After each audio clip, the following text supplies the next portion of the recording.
sad je moj crtež sigurno savršen. Lepo je to čuti. Želim da vidim vaše radove.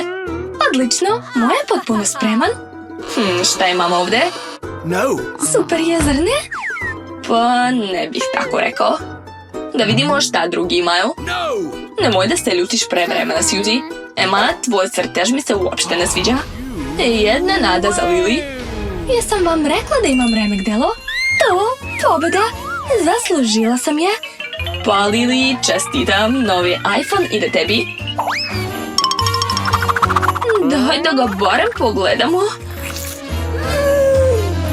Kako da ne? Zaprljačite ekran? Ne može.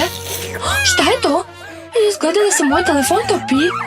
Jao, čokolada. Shvatila sam. Telefon je napravio na čokolade.